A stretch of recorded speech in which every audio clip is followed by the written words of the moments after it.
You have heard the story 100 times. Prisoners in a cave watching shadows, told the world is fake. But what if the most famous story in philosophy has been quietly mistranslated by the culture that loves it? Plato is not warning you that the media lies. He is saying something far more disturbing about you. Picture it the way Plato actually stages it. People are chained inside a cave, fixed at the neck and the legs, and they have been there since they were children. They cannot turn their heads.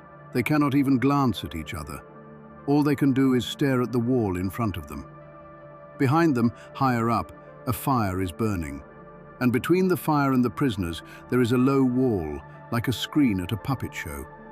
Hidden figures walk along that wall, carrying carved shapes of animals and people. And the fire throws the shadows of those shapes onto the rock the prisoners are forced to watch. That is their entire world. Moving shadows on stone and the echoes that bounce off the wall. Now here is the part the pop version always skips. These prisoners are not being fooled. Nobody is lying to them. There is no villain whispering in their ear.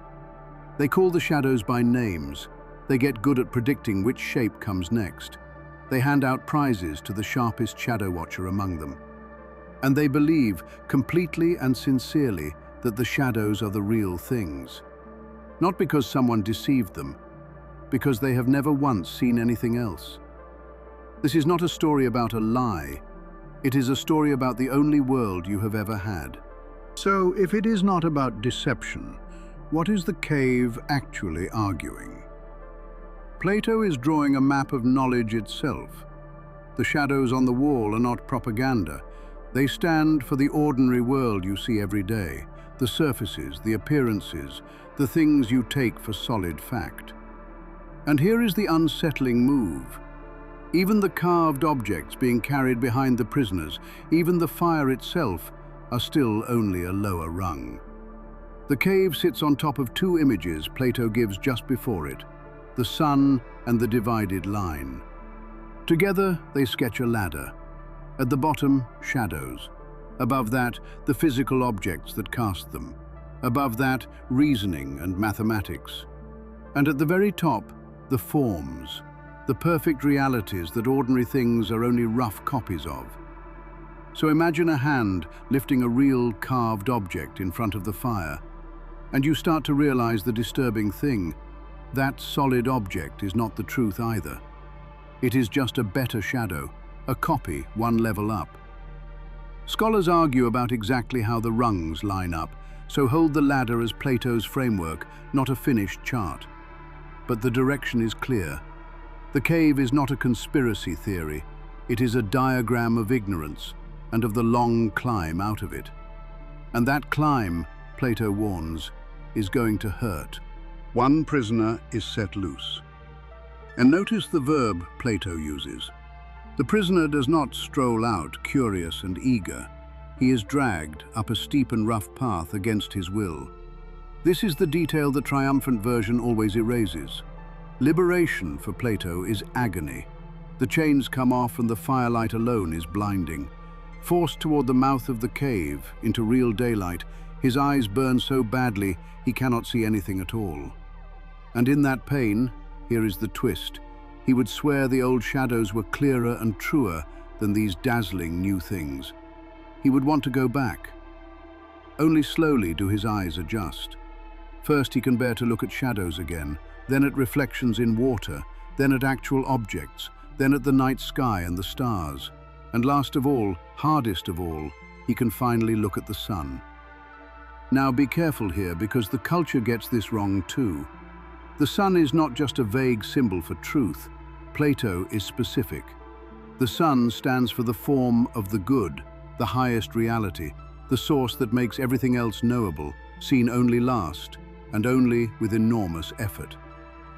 And notice what Plato does not do. He never gives you a tidy definition of the good. He calls it almost beyond words. That difficulty is not a gap in the story, it is the point. And now Plato breaks the story you were expecting. The pop version ends here, with the freed man enlightened, gazing at the sun, finally awake. Plato does the opposite. He sends him back down, back into the cave, back into the dark, back to the people still chained to the wall. And it goes terribly. His eyes, now used to sunlight, are useless in the gloom. He fumbles at the old shadow game everyone else still plays brilliantly, and he loses. He looks ruined. So the prisoners draw the obvious conclusion. The journey up there damaged him. Climbing out is not worth it, and anyone who tries to drag you up is dangerous. Then Plato writes the line that should stop you cold. If they could get their hands on the man trying to free them, they would kill him. Sit with that. This is not a triumphant awakening. Enlightenment makes you worse at the cave's games, not better, and it can get you murdered. And it is very hard not to hear a real death in that line. Plato wrote this after watching his own city put Socrates to death for asking too many questions.